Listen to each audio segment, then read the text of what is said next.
پیارے اسلامی بھائیوں اور بہنوں، السلام علیکم ورحمۃ اللہ وبرکاتہ۔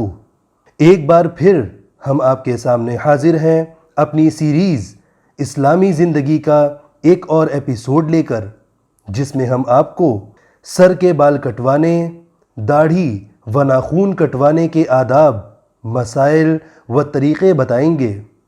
یہ بات تو آپ سب کو معلوم ہوگی کہ صاف صفائی کی اسلام میں بہت زیادہ تاکید آئی ہے اور ہمیں ہر وقت پاک و صاف رہنے کا حکم ہے، اور اسی صفائی کو احادیث میں آدھا ایمان بھی بتایا گیا۔ انسان کے بدن کے ہر حصے کو صاف رکھنے کا ایک الگ طریقہ ہے، اور اسلام جو کہ ایک کامل دین ہے، ہماری ہر ایک معاملے میں رہنمائی فرماتا ہے۔ آئیے سب سے پہلے چند احادیث سماعت فرمائیں۔ صحیح بخاری و مسلم میں ابو ہریرہ رضی اللہ تعالی عنہ سے روایت ہے کہ رسول اللہ صلی اللہ تعالی علیہ وسلم نے ارشاد فرمایا، 5 چیزیں فطرت میں سے ہیں، یعنی پچھلے انبیاء علیہم السلام کی سنت ہیں: ختنہ کرنا، ناف کے نیچے کے بال صاف کرنا، مونچھیں کم کرنا، ناخن کاٹنا اور بغل کے بال اکھاڑنا۔ ابو داؤد نے عمرو بن شعیب سے، انہوں نے اپنے والد سے اور ان کے والد نے اپنے والد سے روایت کی کہ رسول اللہ صلی اللہ تعالی علیہ وسلم نے ارشاد فرمایا، سفید بال نہ اکھاڑو کیونکہ وہ مسلم کا نور ہے، اور جو شخص اسلام میں بوڑھا ہوا، اللہ تعالیٰ اس کی وجہ سے اس کے لیے نیکیاں لکھے گا اور خطائیں مٹا دے گا اور درجات بلند فرمائے گا۔ ان چند احادیث کے ذریعے بہت سی باتیں ہم نے آپ کے سامنے پیش کی۔ اب آئیے تفصیلی مسائل و آداب جان لیں۔ ناخن کاٹنے کا حکم اسلام میں آیا ہے، اور ناخن جمعے کے دن کاٹنا مستحب ہے، لیکن اگر زیادہ بڑھ گئے ہوں تو جمعہ کا انتظار نہ کرے، کیونکہ ناخنوں کا بڑا ہونا رزق میں تنگی کا سبب ہے۔ ہاتھ کے ناخن کاٹنے کے 2 طریقے احادیث میں منقول ہیں۔ یہاں پر ہم آپ کو آسان والا طریقہ بتائیں گے۔ یہ طریقہ حضور اقدس صلی اللہ تعالی علیہ وسلم سے مروی ہے۔ طریقہ یہ ہے کہ داہنے ہاتھ کی کلمے والی انگلی سے ناخن کاٹنا شروع کرے اور چھنگلیا پر ختم کرے، پھر بائیں ہاتھ کی چھنگلیا سے کاٹنا شروع کرے اور انگوٹھے پر ختم کرے، پھر سب سے آخر میں داہنے ہاتھ کے انگوٹھے کا ناخن کاٹے۔ اس طرح داہنے ہاتھ سے ناخن کاٹنا شروع ہوگا اور داہنے ہاتھ پر ہی ختم ہوگا۔ یہ طریقہ ہاتھ کے ناخن کاٹنے کا ہے۔ پیر کے ناخن کاٹنے میں کوئی طریقہ منقول نہیں ہے۔ بہتر یہ ہے کہ داہنے پاؤں کی چھنگلیا سے کاٹنا شروع کرے اور انگوٹھے پر ختم کرے، پھر بائیں پاؤں کے انگوٹھے سے ناخن کاٹنا شروع کرے اور چھنگلیا پر ختم کرے۔ یہ ترتیب وضو کے دوران پیر کی انگلیوں میں خلال کرنے کی ہے۔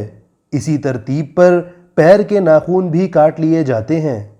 فتاوی عالمگیری میں مسئلہ موجود ہے کہ دانت سے ناخن نہ کاٹیں، کہ یہ مکروہ ہے اور اس سے معاذ اللہ کوڑھ یعنی سفید داغ ہونے کا اندیشہ ہے۔ اللہ تعالیٰ حفاظت فرمائے۔ ہمیں چاہیے کہ ہر جمعے کو اپنے ناخن کاٹیں، اور اگر ممکن نہ ہو تو 15 دن پر کاٹ لیں، اور اگر کسی وجہ سے 15 دن پر بھی نہ کاٹ سکیں تو اس کے بعد بھی کاٹ سکتے ہیں، لیکن 40 دن کے اندر اندر ناخن کاٹ لیں، کیونکہ 40 دن سے زیادہ ناخن بڑھانا منع ہے۔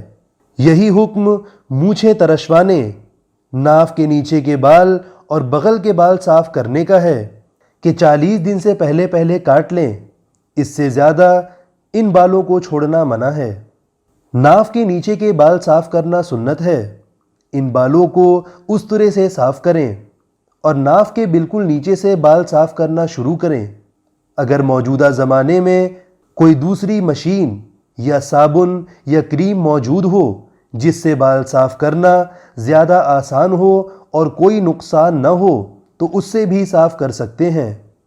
ہاں، عورتوں کے لیے حکم ہے کہ ناف کے نیچے کے بال صاف نہ کریں بلکہ اکھاڑ لیں، کہ یہ سنت ہے۔ بغل کے بالوں کو اکھاڑنا سنت ہے اور مکمل صاف کر لینا بھی جائز ہے، اور بہتر یہ ہے کہ گلے کے بال صاف نہ کرے انہیں اپنی حالت پر چھوڑ دے۔ ناک کے بال نہ اکھاڑے جائیں کیونکہ اس سے بل توڑ کا مرض ہونے کا خطرہ ہے۔ ایسے ہی بھووں کے بال اگر بڑے ہوں تو ان کو ترشوانا جائز ہے، لیکن تکلیف دینے والے طریقے سے نہ کٹوائیں۔ یوں ہی چہرے کے بال ہٹوانا جائز ہے، جسے خط بنوانا بھی کہتے ہیں۔ یہ بات بھی اچھی طرح جان لیں کہ سینے اور پیٹھ کے بال صاف کرنا اچھا نہیں ہے، لیکن ہاتھ، پاؤں اور پیٹ پر سے بال دور کر سکتے ہیں، اس میں کچھ بھی حرج نہیں۔ مونچھوں کو کم کرنا سنت ہے، اور بہتر یہ ہے کہ مونچھوں کے بال آئیبرو کی طرح رکھیں اور اوپر کے ہونٹ پر مونچھ کے بال نہ آئیں۔ مونچھوں کے دونوں کناروں کے بال اگر بڑے ہوں تو کوئی بھی حرج نہیں۔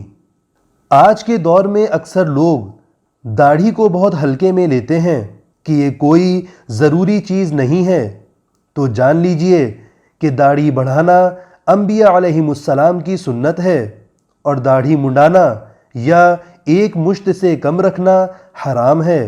آج کل مسلمان اتنے ماڈرن اور پڑھے لکھے ہو گئے ہیں کہ اپنے طور طریقوں کو بیکورڈ تھنکنگ سمجھتے ہیں۔ داڑھی رکھنے میں ان کو بے عزتی محسوس ہوتی ہے اور داڑھی والوں کو جاہل و چھوٹی سوچ کا سمجھتے ہیں۔ یہ سب حد درجہ ایمان کی کمزوری ہے۔ انسان کو خوش کرنے کے چکر میں اللہ کی ناراضگی مول لینا ہے۔ آپ انسانوں سے تو بچ سکتے ہیں، مگر ایک دن اللہ کو حساب ضرور دینا ہوگا۔ افسوس ہے کہ لوگ یہ بھی نہیں سوچتے کہ اگر اچانک موت آ گئی تو ایسی ننگی شکل کے ساتھ رسول اللہ صلی اللہ تعالیٰ علیہ وسلم کا سامنا کیسے کریں گے۔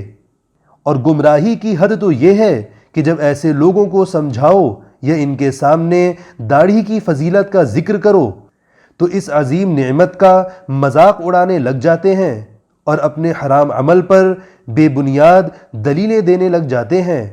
پہلے تو چوری، اوپر سے سینہ زوری۔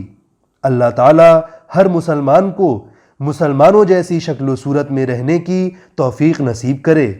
مرد کے لیے جائز ہے کہ سر کے بال چاہے منڈائے یا بڑھائے اور مانگ نکالے۔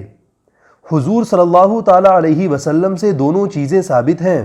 ہمارے پیارے آقا جناب محمد الرسول اللہ صلی اللہ تعالیٰ علیہ وسلم اپنے بالوں میں بیچ کی مانگ نکالتے اور بال سارے کے سارے پیچھے کی طرف کرتے۔